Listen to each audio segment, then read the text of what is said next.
Lying in bed, Swami realized with a shudder that it was Monday morning. It looked as though only a moment ago it was Friday. Already Monday was here. He hoped he didn't have to go to school. At 9 o'clock, Swaminathan wailed, "I have a headache." Mother generously suggested that Swami might stay at home.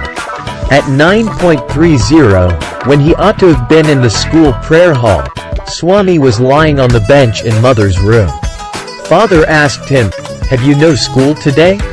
"Headache," Swami replied. "Nonsense. Dress up and go." "Headache?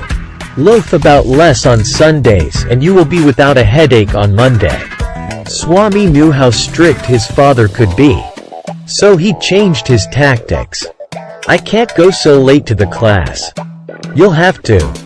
It is your own fault." "What will the teacher think if I go so late?" "Tell him you had a headache and so are late.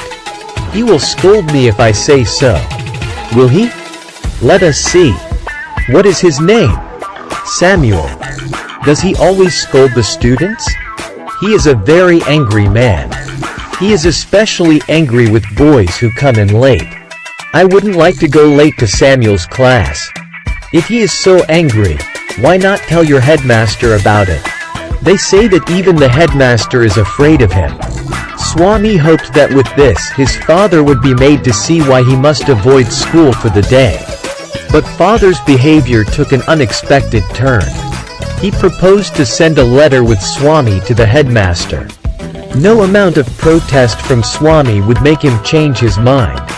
By the time Swami was ready to leave for school, father had composed a long letter to the headmaster. He put it in an envelope and sealed it. "What have you written, father?" Swami asked apprehensively. "Nothing for you. Give it to your headmaster and go to your class." "Have you written anything about our teacher Samuel?" "Yes. Plenty of things." "What has he done, father?" "Everything is there in the letter. Give it to your headmaster."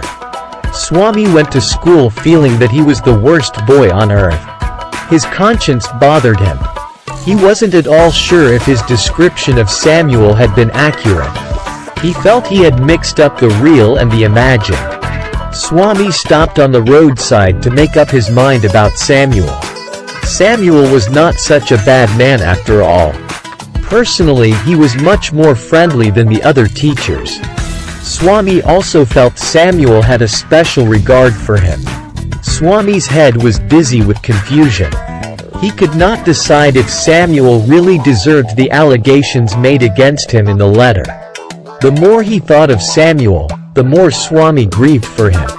To recall Samuel's dark face, his thin mustache, and shaven cheek, and yellow coat, filled Swaminathan with sorrow.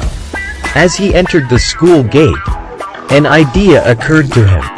He would deliver the letter to the headmaster at the end of the day. There was a chance Samuel might do something during the course of the day to justify the letter. Swami stood at the entrance to his class. Samuel was teaching arithmetic. He looked at Swami. Swami hoped Samuel would scold him severely. "You are half an hour late," Samuel said. "I have a headache, sir." Swami said, "Then why did you come at all?" This was an unexpected question from Samuel. Swami said, "My father said I shouldn't miss school, sir." Samuel looked impressed. "Your father is quite right. We want more parents like him." "Oh, you poor man." Swami thought, "You don't know what my father has done to you." "All right, go to your seat." Swami sat down, feeling sad. He had never met anyone as good as Samuel. The teacher was inspecting the home lessons. To Swami's thinking, this was the time when Samuel got most angry. But today Samuel appeared very gentle. "Swaminathan, where is your homework?" "I have not done my homework, sir," Swami said. "Why headache?" asked Samuel. "Yes, sir." "All right, sit down," Samuel said. When the bell rang for the last period at 4:30, Swami picked up his books and ran to the headmaster's room. He found the room locked. The peon told him the headmaster had gone on a week's leave. Swaminathan ran away from the place. As soon as he entered home with the letter, Father said, "I knew you wouldn't deliver it." "But the headmaster is on leave," Swami said. Father snatched the letter away from Swami and tore it up. "Don't ever come to me for help if Samuel scolds you again. You deserve your..." "Samuel," he said.